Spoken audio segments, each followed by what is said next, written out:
ஹரே கிருஷ்ணா. கீதாச்சாரம் வழங்கியவர் தெய்வ திரு ஆனாச்சான பக்திவேதாந்த சுவாமி ஸ்ரீல பிரபுபாதா. பாகம் 1. மனவாசகம் கடந்த மெய்யறிவும் கர்மயோகமும். முன்னுரை. தற்காலத்தில் நம்மை பற்றியும் நாம் வாழ்கின்ற இடத்தை பற்றியும் தான் முக்கியமாக எண்ணி பார்க்கிறோம். நாம் சிந்திக்கின்ற இந்த 2 பொருட்களில் பரு உடல், அதாவது இந்த ஜட உடல் மற்றும் சூட்சும உடல், இவற்றை பற்றியது ஒன்று. தனக்கே உரித்தானவைகளை கொண்டுள்ள பரந்துபட்ட உலகம் மற்றொன்று.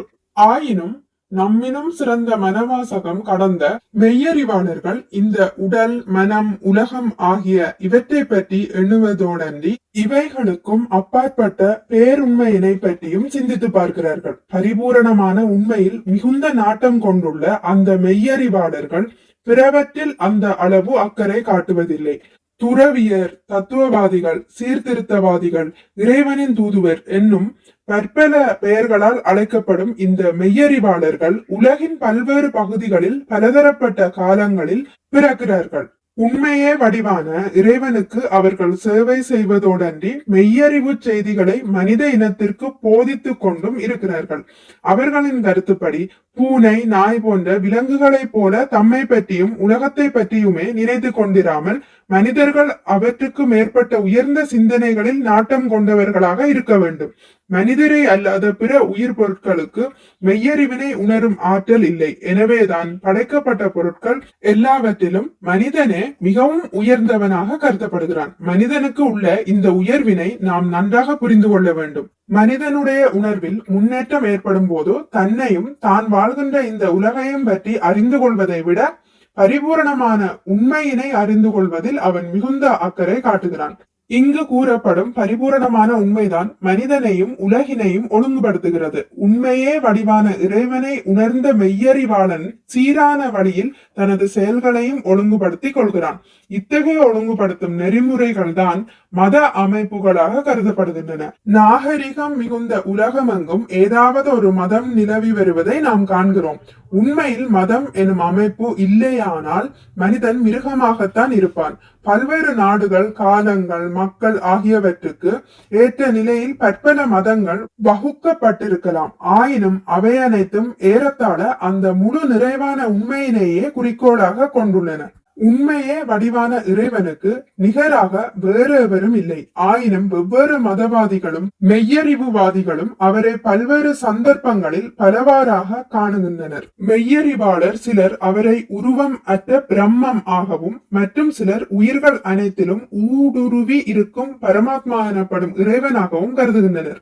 ஆயினும் மிகச்சிறந்த மெய்யறிவாளர்களோ அந்த பரிபூரண உண்மையினை பரமபுருஷ பகவானாகவும் எங்கும் பரந்து நிற்கும் இணையற்ற தலைவனாகவும் காண்கின்றனர். உலகியல் கண்ணோட்டத்தில் இன்றைய நாட்களில் மதங்கள் பெரிதும் அலைக்கழிக்கப்படுகின்றன. மனித இனமோ கீழ்த்தரமான மிருகங்களை போன்று உண்ணுதல், உறங்குதல், உடலுறவு கொள்ளுதல் ஆகியவற்றில் தான் அக்கறை காட்டுகின்றது.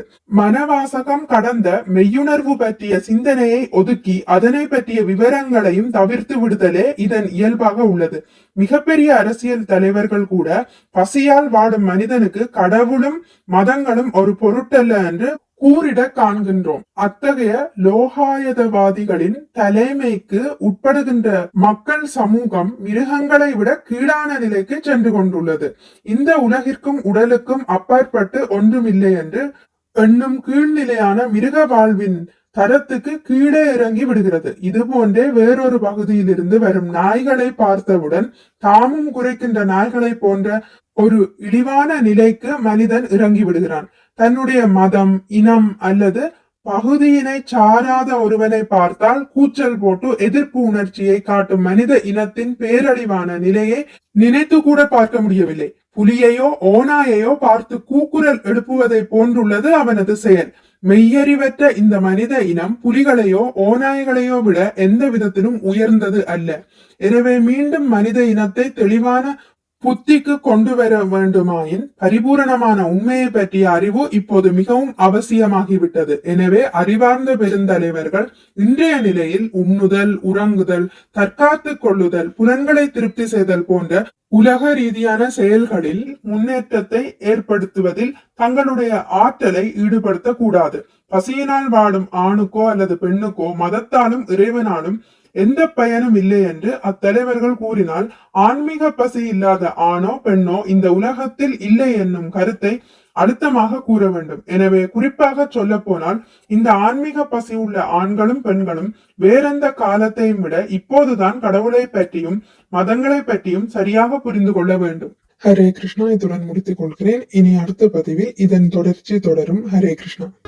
உங்களுக்கு இந்த வீடியோ பிடித்திருந்தால் லைக் பண்ணுங்கள், ஷேர் பண்ணுங்கள், சப்ஸ்கிரைப் பண்ணுங்கள். நோட்டிபிகேஷன் பெல்லை அழுத்துவதன் மூலம் அடுத்த பதிவுகள் உங்களை வந்தடையும். பகவான் ஸ்ரீ கிருஷ்ணரை பற்றி கேட்டு மகிழ்வோம். ஹரே கிருஷ்ணா.